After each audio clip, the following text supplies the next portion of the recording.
Hi all, welcome to Physio Exam Buddy. This video is on a very small topic for completing the regulation of respiration. That is, this video mainly deals with the non-chemical influences on the respiration or reflex regulation of the respiration.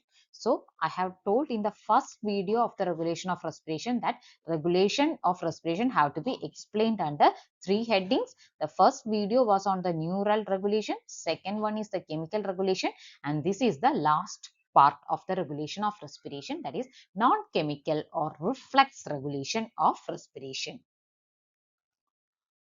The activity of the respiratory center, it is influenced by afferents from these areas, that is receptors in the airways and the lungs, higher centers, proprioceptors, baroreceptors, as well as the visceral reflexes. We will see in detail about the each receptors. So first about the stretch receptors in the airways and the legs. And they are mainly innervated by myelinated as well as unmyelinated vagal fibers. And the receptors innervated by the myelinated fibers, they are commonly divided into a slow adapting receptor as well as rapidly adapting receptor. Slowly adapting receptor means sustained stimulation will lead to a prolonged discharge in their afferent nerve fibers. Whereas rapidly adapting receptors means sustained stimulation leads to transient discharge. It will produce only transient discharge in their afferent nerve fibers. And the receptors innervated by the unmyelinated or the C fibers, they are again divided into pulmonary as well as the bronchial subgroups based on their location. Next is about the Herring-Buer inflation reflex. This reflex occurs in response to the over distension of the lungs. So, the stimulus for this reflex is basically the over distension of the lungs, that is whenever the tidal volume goes above 1.5 liters as in case of exercise. And the receptors here are basically the slow adapting stretch receptors present in the airway smooth muscle cells. And afferent is carried by the myelinated vagal nerves into the center, which is the respiratory center in the medulla, and from that the response is carried by the efferent nerve fibers, that is the nerve supplying the respiratory muscles. And what is the effect of this overinflation or over distension of the lungs? And the response or the effect is that the vagus nerve will switch off the inspiratory ramp signal. So, it will cause inhibition of inspiration and prolongation of the expiration. So, this is the effect of the Herring-Brewer inflation reflex, that is there will be switching off of the inspiratory ramp signal which is produced by the DRG. So, it will cause an inhibition in the inspiration as well as prolongation of the expiration. Thus, this is a inspiratory inhibitory reflex which prevents the overinflation of the lungs. Next is about the Herring-Brewer deflation reflex. This will operate whenever there is an excessive deflation of the lungs. So, from the name itself, here the stimulus is the excessive deflation of the lungs. And the response is that it will decrease the duration of the expiration, whereas it will stimulate the inspiration to bring the lung volume back towards normal. Next is about the rapidly adapting or the irritant receptors which are located among the airway epithelial cells. And due to their superficial location, they are readily stimulated by agents which cause airway irritation like noxious gases, cigarette smoke, dust and cold air. And they are also stimulated by the bronchoactive agents like histamine, and hence they are thought to play an important role in the bronchoconstriction of the asthmatic attacks.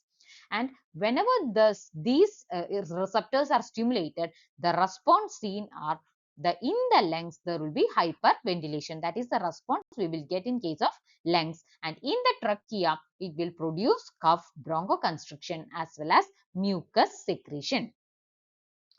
Next is about the juxtacapillary receptors, also known as J receptors or pulmonary C fiber receptors. So, these unmyelinated C fiber receptors, They are mainly located in the alveolar walls close to the pulmonary capillaries, and they are stimulated in case of pulmonary congestion, pulmonary edema, embolism in the pulmonary capillaries, hyperinflation of the lungs, also dyspnea associated with the left heart failure, interstitial lung disease, pneumonia, as well as microembolism. Next is about the pulmonary chemoreflex. Injection of drugs like serotonin, capsaicin, veratridine and related drugs into the pulmonary artery, it will activate the C fiber endings close to the capillaries in the lungs. And the response is that it will produce an apnea followed by rapid breathing. Along with it, there will be hypotension as well as bradycardia. And this response is blocked by the vagotomy, and it is similar to our coronary chemoreflex, which we study along with the blood pressure. Next is about the bronchial C fiber receptors. These receptors, they are lodged in the airways and they are innervated by non-myelinated fibers, and they are activated by chemicals like bradykinin when injected into the bronchial artery. And their stimulation will give rise to responses like tachypnea, that is increase in the rate of the breathing, then bronchoconstriction as well as airway secretion. Next is about the nose as well as upper airway receptors. So, one of the reflex which caused by these receptors are the cuff reflex.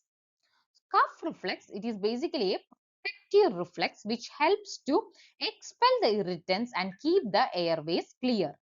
So, the stimulation of the irritant receptors of the pharynx, larynx, trachea as well as the bronchi will produce cough. And what is the mechanism of cough? Coughing begins with a deep inspiration. Then it will be followed by a deep expiration against a closed glottis. Please remember that it is the sneezing which is occurring in along with the opened glottis, but cough is always along with a closed glottis. So what happens when the cough, what happens after a deep inspiration followed by a deep expiration against a closed glottis? Our intrapleural pressure will get increased more than or equal to 100 millimeters of mercury, and the glottis is then suddenly opened, producing an explosive outflow of air at high velocity. This can even range up to 965 kilometers per hour. Next is about the sneezing reflex. This is also a protective reflex produced on stimulation of the irritant receptors of the nasal mucosa. And it begins with a deep inspiration followed by a forceful expiration with a continuously open glottis. So please remember that in case of cough reflex, it is first against the closed glottis, then the glottis opens, which produces an expulsive cough. But here in the sneezing reflex, the glottis is always open. Next is the afferents from the higher centers. There are afferents from the limbic system as well as the hypothalamus to our respiratory neurons, which is present in the brainstem. So, pain and the emotional stimuli can affect the respiration. You all know that cerebral cortex is also helps in the voluntary control of the breathing. Next is the afferent from the proprioceptors, that is impulses in the afferent pathways from the proprioceptors in muscles, tendons as well as the joints will also stimulate the inspiratory neurons. That is why the active and passive movements of the joints help to increase ventilation during exercise.